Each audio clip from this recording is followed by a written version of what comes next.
오래전 이야기입니다. 2013년 9월 22일 주일날 12시에 파키스탄 북서부의 페샤와르 지역에 있는 올 세인트 교회에서 폭탄 테러가 일어났습니다. 폭탄 투적으로 인하여 교회에서 예배드리던 성도들 가운데 무려 98명이 죽고 173명이 부상당하는 큰 사건입니다. 교회는 폭탄 테러로 인하여 없어진 거나 다름이 없었습니다. 당시에 파키스탄 포먼대학의 교수였던 정마태 교수님이 테러 후에 페사와르 지역을 방문하면서 피해를 입은 가정들을 방문하며 저들을 위로하고 저들과 대화하는 시간을 갖습니다. 가정을 방문하면서 저들과 대화하고 저들을 위로하는 가운데 뜻밖의 이야기를 듣습니다. 피해자들 가족 가운데 무려 315명이 테러범들을 용서했다는 겁니다. 가족을 잃어버리고 슬픔에 잠겨있는 사람들, 그런데 저들이 어떻게 테러범들을 용서했다는 말일까? 어떻게 해서 용서가 되었을까? 그 이유를 물었더니 대체로 두 가지로 모아지더라는 겁니다. 하나는 예수님이 우리의 죄를 용서해 주셨는데 우리 같은 죄 많은 죄인이 왜 용서 못하겠냐고, 우리도 용서함을 받은 사람인데 왜 우리가 용서 못하겠냐는 것이고, 또 하나 있다고 한다면 우리에게는 천국의 소망이 있기에 우리의 가족과 우리의 친지들은 죽었지만 천국의 참 소망을 가지고 있는 우리는 저들을 용서해 줄 수 있다고 대답하였다고 합니다. 여러분, 우리가 인생을 살아가면서 많은 힘든 일이 있지만 가장 힘든 것이 무엇일까요? 그건 다름이 아니라 다른 사람을 용서하는 것이라 생각됩니다. 나 자신을 용서하고 다른 사람을 용서하는 것이야말로 우리의 삶의 참으로 힘든 부분 가운데 하나입니다. 용서가 되지 않는 일 때문에 상처받고 용서되지 않는 일로 인하여 불편한 간곳 속에 사는 우리들의 삶의 모습들, 이와 별도로 우리가 인생을 살면서 가장 필요한 것이 있다면 무엇일까요? 우리 인생에서 필요한 것이라 무엇이냐고 물으면 혹자는 물질이요, 건강이요, 가족이요, 직업 등 많은 대답이 나올 수 있지만 이런 것보다도 가장 필요한 것이 있다고 한다면 우리에게 썩어지지 아니할 소망이 없다면 우리의 인생은 죽은 인생이나 다름이 없을 겁니다. 그러기에 우리에게 꼭 필요한 용서와 소망의 근거가 어디에 들까요? 우리 인간의 철학이나 인간의 이성이나 인간의 감성이나 배운 지혜로 이 용기와 이 소망의 근거가 나오는 것이 아니라 성경은 분명하게 이 용기와 소망의 근거가 어디서 나오느냐? 복음이라고 얘기합니다. 좋은 소식, 복음의 능력에 대하여 여러 가지로 설명할 수 있지만 복음은 단순하게 십자가에 나타난 구원의 역사, 또 하나 있다고 한다면 우리에게 참 소망이 되는 부활의 능력이 복음이라 할 것입니다. 십자가의 사건과 그리고 예수 그리스도의 사흘 만에 다시 살아난 이 부활의 사건은 바로 이것이 복음이요, 이 복음을 믿는 자마다 이 복음이 능력이 되어 우리의 삶 가운데 나타난다고 바울은 이야기합니다. 그러기에 바울은 로마서 1장 16절 말씀에 내가 이 복음을 부끄러워하지 아니하노니 이 복음은 모든 믿는 자에게 구원을 주시는 하나님의 능력이 됨이라고 말합니다. 여러분, 우리가 믿음을 얘기할 때 믿음이 무엇이냐고 물을 때 여러분 뭐라고 대답하시겠습니까? 믿음이 뭐냐고 물을 때에 믿음이 뭐냐고 보여달라고 얘기할 때 그건 다름이 아니라 믿음의 것은 다른 정의는 십자가의 구원과 부활의 능력을 믿는 것이 믿음이라 말할 수 있습니다. 예수께서 십자가에 달려 돌아가심으로 내 죄가 사함받고 구원함을 받았다는 사실과 더불어 예수 그리스도께서 부활하심을 말미암아 부활의 첫 열매가 되심으로 말미암아 우리에게 영생을 허락해 주신 것, 이것을 믿는 것이 믿음이라고 얘기합니다. 그렇다고 한다면 믿음의 내용은 뭘까요? 그 믿음의 내용으로 얻어지는 결과는 어떤 것일까요? 우리가 십자가의 사랑을 믿을 때에 구원을 얻고 부활의 능력을 믿을 때에 우리에게 영원한 생명이 주어지는데 여기에 새로운 변화가 일어나며 새로워지는 역사를 경험하며 더 나아가 썩어지지 아니할 소망을 받으며 그 가운데 어떤 어려움이나 삶의 문제들을 십자가의 능력과 부활의 능력을 통하여 이겨낼 뿐만 아니라 궁극적인 승리의 인생으로 살아가게 하는 것이 내가 갖는 믿음의 내용이요 결과입니다. 그러기에 그리스도인에 있어서, 특별히 기독교에서 가장 중요한 것이 있다고 한다면 이 복음일 텐데, 이 복음은 예수 그리스도의 십자가의 사건과 더불어 예수 그리스도의 부활입니다. 여러분, 성경 말씀을 가만히 읽다 보면 성경이 우리에게 말씀하시는 주제를 크게 세 가지로 나누어 이야기할 수 있습니다. 하나는 하나님의 나라에 관한 겁니다. 예수님이 공생을 시작하면서 마태복음 4장 17절의 말씀을 보면 회개하라 천국이 가까이 왔느니라, 하나님의 나라에 관해서 처음으로 입을 여시어 말씀하셨습니다. 하나님의 나라의 선포입니다. 그뿐 아니라 예수님은 하나님 나라에 관한 말씀을 비유를 통하여 여러 가지 상황을 통하여 하나님의 나라에 관하여 말씀하신 것을 우리는 들을 수가 있습니다. 또 하나 있다고 한다면 예수 그리스도의 십자가의 사건입니다. 예수님이 십자가에 달려 돌아가셨습니다. 예수님이 속죄제물이 되셔서 인류의 죄를 위하여 죽으셨습니다. 십자가의 죽으심이 있기에 우리의 죄의 문제가 해결되고, 예수의 십자가의 죽으심을 인하여 화목제물이 되시어 하나님과 우리의 관계를 화목관계를 이루시고, 나와 나 자신의 관계를 화평의 관계로 만드시고, 나와 이웃의 관계를 화목의 관계로 만드셔서 이 땅에 평화를 주신 그 예수 그리스도의 십자가. 또 하나 있다고 한다면 예수 그리스도의 부활입니다. 복음서의 말씀을 가만히 읽다 보면 약간의 차이는 있지만 한결같이 공히 예수 그리스도의 부활을 증거하고 있는 것을 읽을 수가 있습니다. 마가복음 16장 6절의 말씀을 보면 그가 살아나셨고 여기에 계시지 아니하노라. 마태복음 28장 6절의 말씀에도 그가 여기 계시지 않고 그가 말씀하신 대로 살아나셨느니라. 누가복음 24장 6절의 말씀에도 어찌하여 살아있는 자를 죽은 자 가운데서 찾느냐, 여기 계시지 않고 살아나셨느니라. 요한복음 20장 9절의 말씀에도 다시 살아나야 하리라 하신 말씀을 아직 알지 못하더라. 공이 예수 그리스도의 부활을 증거하고 있는 것을 보게 됩니다. 그러기에 초대교회에 하나님의 말씀을 전하는 메시지의 주제를 보면 다 한결같이 예수 그리스도의 부활이요, 신약성서의 말씀에 빠지지 않고 등장하는 말씀이 다름이 아니라 예수 그리스도의 부활인데, 물론 신약성경 27권 가운데 400번 넘게나 예수 그리스도의 부활을 대하여 증거하고 있는 것을 보게 됩니다. 예수의 부활이 사실이냐 아니냐 이 문제가 아니라 예수님의 부활의 사건은 역사적 사건입니다. 부활이 개인적인 사실이냐 아니냐, 합리적이냐 불합리적이냐, 가능하냐 불가능하냐, 이게 따지는 것이 아니라 예수님께서 말씀하신 것처럼 내 손을 만져보아라, 내 옆구리에 손을 넣어봐라, 그리하고 믿는 자가 되라는 말씀처럼 예수의 부활은 역사적 사건이요, 하나님의 계시적 사건이요, 예수의 부활을 목격한 사람들의 증언이 있을 뿐만 아니라 예수님이 누웠던 빈 무덤이 예수께서 부활하셨다는 것의 증거요, 성경이 오늘 우리에게 진리 되신 하나님의 말씀이 우리에게 증거되고 있습니다. 그러기에 예수님의 부활은 역사적 사실입니다. 믿어야 합니다. 그럴 때에 부활의 놀라운 능력의 역사가 우리 가운데 있게 됩니다. 오늘 본문의 말씀은 예수님이 죽으신 후 사흘이 되던 안식일 이른 아침에 막달라 마리아와 다른 마리아가 예수님의 죽음을 보고자 예수님의 무덤을 찾아갑니다.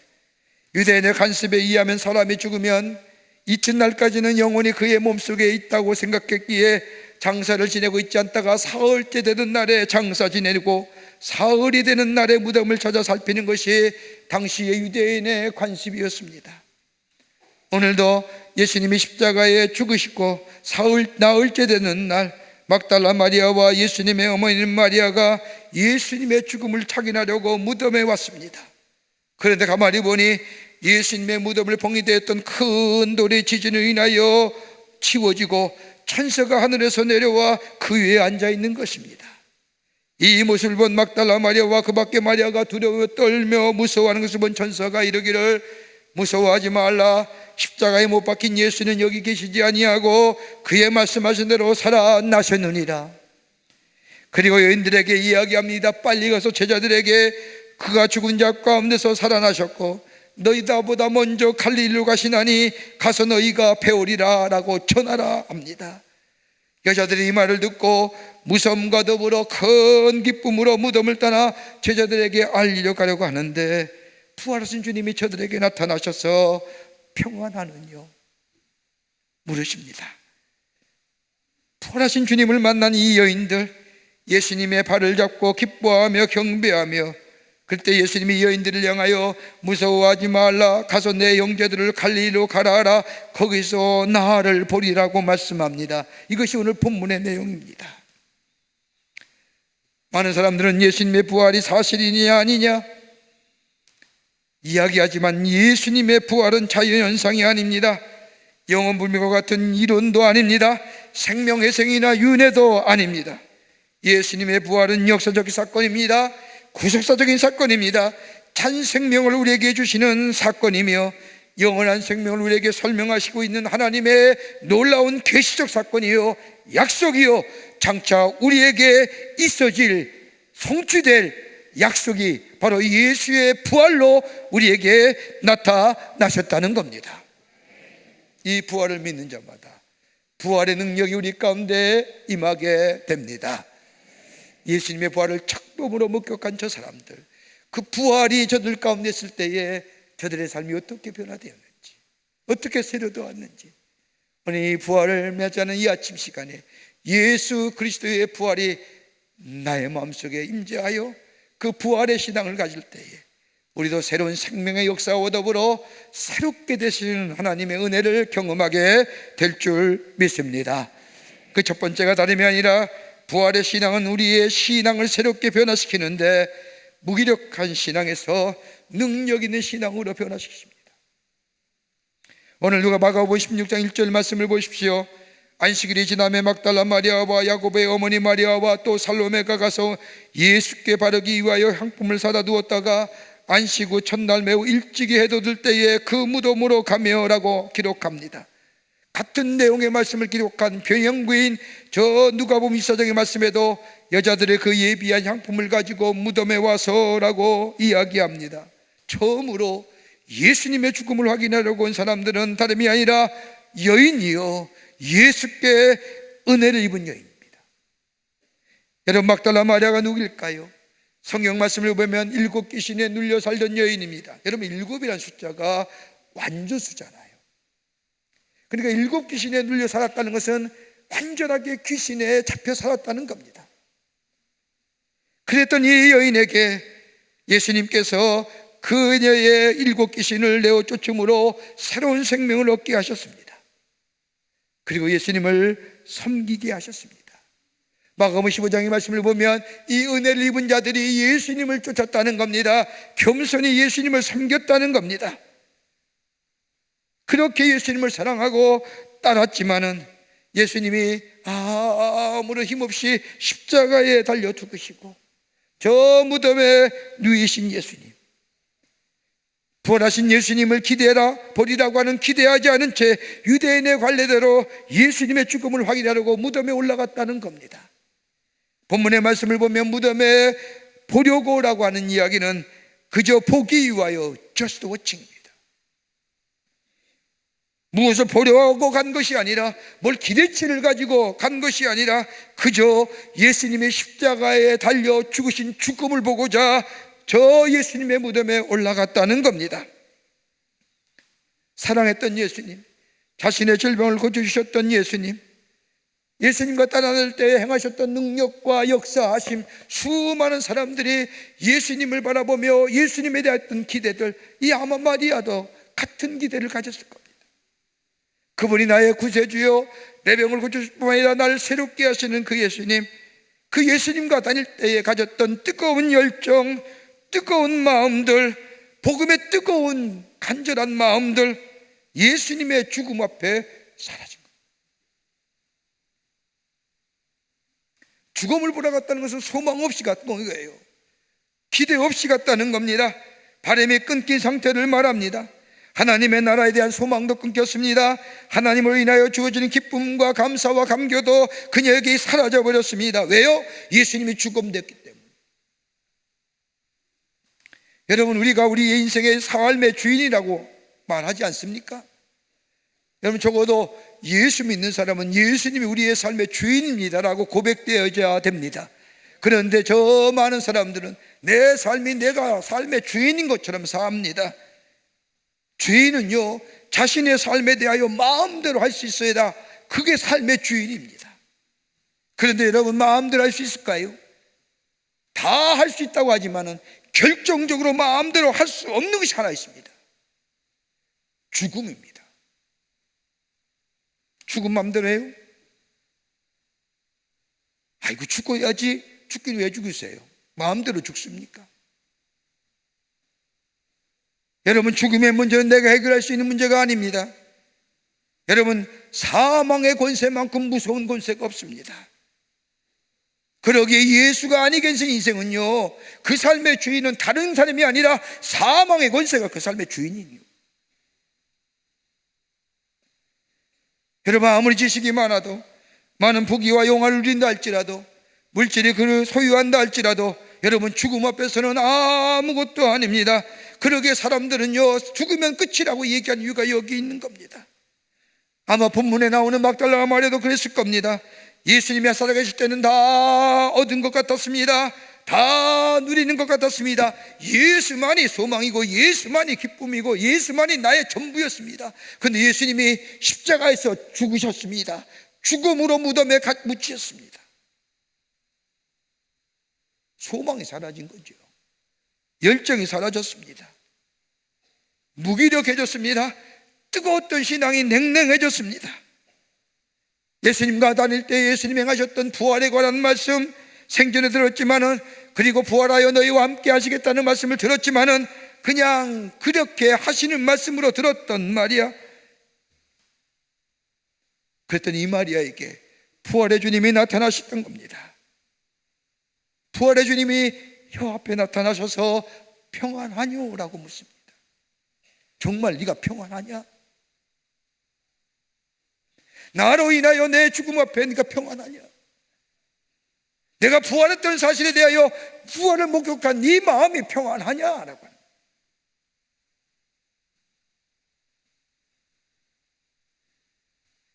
이 말을 들은 이 막달라 마리아, 오늘 본문의 말씀을 보면 예전에만 계셨던 예수님이 아니라, 죽음으로 마침표를 찍으신 예수님이 아니라, 말씀하신 대로 부활하시어 말씀의 성취이시고 저들에게 나타내 보이신 예수님, 그뿐 아니라 세상 끝날까지 너희와 함께 하시겠다고 약속하신 말씀, 그냥 그대로 스쳐가는 이야기로 들었지만 정말로 부활하시어 영원한 생명이 되시어 우리와 함께 계시고 저희와 함께 하시는 그 부활의 놀라운 사건을 목격한 이 여인들, 그 다음 말씀을 보십시오. 뛰쳐나가요. 전하지 않습니까? 예수님 부활했습니다. 예수 부활하셨습니다. 여러분, 예수 그리스도의 부활을 그저 보는 것으로, 그저 그럴 것으로 그치는 사람에게는 아무런 역사하심이 없습니다. 예수 그리스도의 부활을 내가 삶으로 받아들이며 내가 믿으며 내 안에 부활의 역사를 체험하게 될 때에 그 사람은 확신의 사람이 됩니다. 환희의 사람이 됩니다. 불의를 무서워하지 않게 되고 악을 무서워하지 않게 됩니다. 왜요? 부활의 신앙이 저들 가운데 있기 때문입니다. 무력한 신앙에서 담대한 신앙에 되는 것, 신앙의 사람으로 변화됩니다. 보는 것으로 그치는 것이 아니라 체험되어지고, 그리고 그 체험이 나의 영적인 자산이 되고 능력이 되어 하나님의 사람으로 새로운 생명을 체험한 하나님의 사람, 신앙의 사람으로 새로운 생명으로 태어납니다. 예수님이 함께 하시는 인생이 됩니다. 나 혼자라면 외롭지만 예수님이 나와 함께 하시기에 든든한 인생 됩니다. 나 혼자라면 미래가 불안합니다. 그러나 살아계신 그리스도가 내 안에 계시면 그 주님이 내 앞에 밝은 빛을 비춰주시기에 불안하지가 않습니다. 염려하지 않습니다. 나 혼자면 할 수 없지만은 부활하신 주님이 우리와 함께 영원히 계신다고 약속하신 처럼 우리 안에 거할 때에 나는 내게 능력 주시는 자 안에서 내가 모든 것을 할 수 있는 자의 삶으로 새롭게 거듭나는 역사가 있게 됩니다. 이것이 부활의 신앙입니다. 두 번째는 회복해야 하시는 은혜가 임하게 됩니다. 회복의 은총이 임하게 된다는 겁니다. 오늘 마가복음 16장 7절의 말씀을 보면 가서 그의 제자들과 베드로에게 이르기를 이르시되, 여러분 한번 생각하십시오. 많은 이름 가운데 왜 유독 베드로의 이름을 예수님께서 지명하셨을까요? 아마도 예수님을 가장 실망시킨 사람이 베드로였을 겁니다. 가야바 뜰에서 예수님을 3번씩이나 부인했던 베드로, 그 수치스러움과 그 모멸, 자신에 대하여 아픔과 그 쓰라린 패배의식을 가지고 자신의 고향으로 돌아가지 않습니까? 그리고 저 바닷가 갈릴리 호숫가에서 본래의 직업인 어부로 돌아왔습니다. 예수님이 부활하신 후에 가장 먼저 생각했던 사람이 누구요? 베드로입니다. 그가 얼마나 아팠을까? 자신에 대하여 얼마나 실망했을까? 자신의 불총, 예수님을 따른다고 하면서도 예수님 앞에서 3번씩이나 모른다고 부인했던 베드로. 여러분, 베드로가 어떤 사람이에요? 저 가이사랴 빌립보에서 예수님을 향하여 주는 그리스도시요 살아계신 하나님의 아들입니다. 여러분, 우리가 예배 때마다 우리가 고백하는 사도신경의 고백 한 문장으로 만든 사람입니다. 주는 그리스도십니다. 우리의 구원자 되십니다. 우리의 메시아입니다. 하나님의 아들이십니다. 더 이상 뭘 설명이 필요할까요?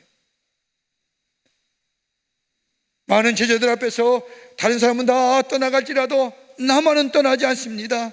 예수님 따라가겠습니다.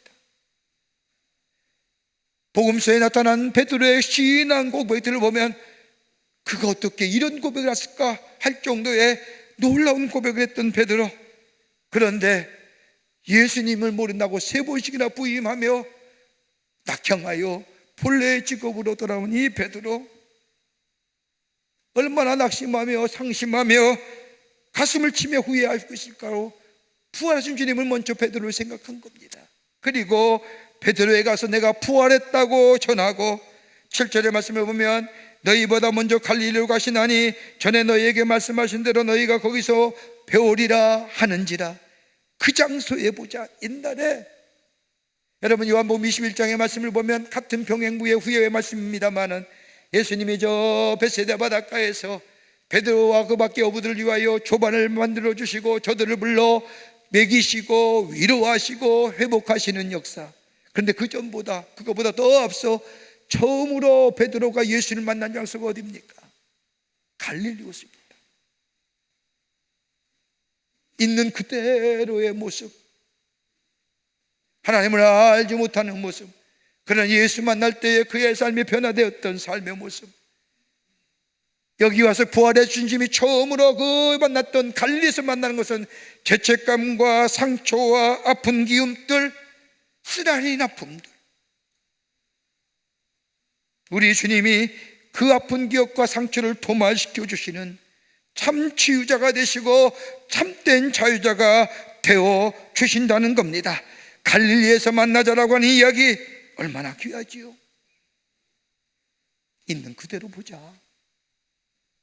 나 앞에 와서 감추고 애써 상처 없는 것처럼 태연한 척할 필요 없다. 있는 그대로 보자.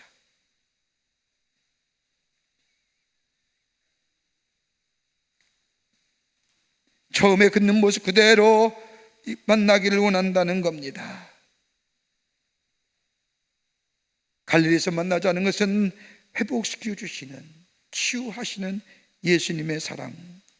왜 그랬느냐, 왜 그렇게 할 수밖에 없었느냐 묻지 않으시고 있는 그대로 체휼하지 아니하시고 그의 상처를 치유해 주시고 회복시켜 주시는 그 놀라운 은혜.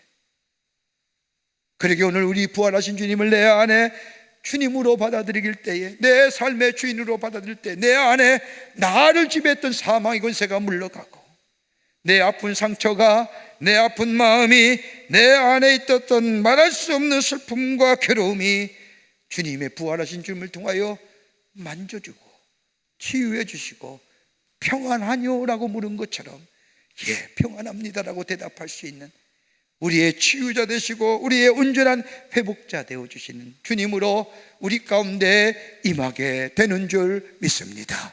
이게 부활의 신앙입니다. 온전한 치유자로 우리 가운데 오십니다. 끝으로 부활의 신앙을 소유한 사람은 산 소망을 소유하게 됩니다. 부활의 놀라운 능력을 소유한 사람은 산 소망의 소유자가 됩니다. 오늘 본문 6절의 말씀을 보면 그가 살아나셨고 여기 계시지 아니하니라 보라 그가 누웠던 곳이니라고 말씀하실 뿐만 아니라 마태복음 28장 6절의 말씀을 보면 그가 여기 계시지 않고 그가 말씀하신 대로 살아나셨느니라. 말씀하신 대로 우리 주님이 부활하셨다는 겁니다. 예수님의 부활 성경 27권 가운데 모두가 다 기록합니다. 제자들이 알아듣던 못 알아들 간에 3일 만에 부활할 것임에 대하여 말씀하셨고 그 말씀하신 대로 부활하셨습니다.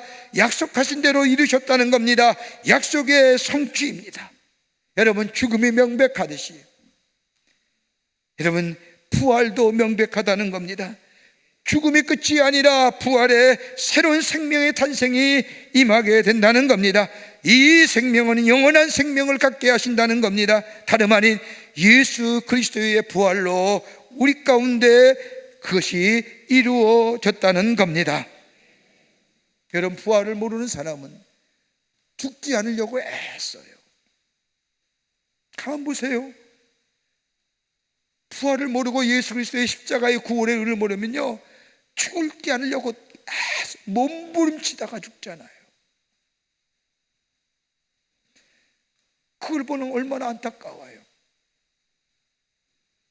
그런데 부활하신 예수를 믿는 믿음의 사람은 죽지 아니하고 영원한 생명을 소유하는 사람이 되는데, 이걸 가리켜 베드로 전서는, 베드로의 제자는, 사도는 산소망이라, 살아있는 소망. 왜요? 예수님의 부활의 첫 열매가 되셨기 때문입니다.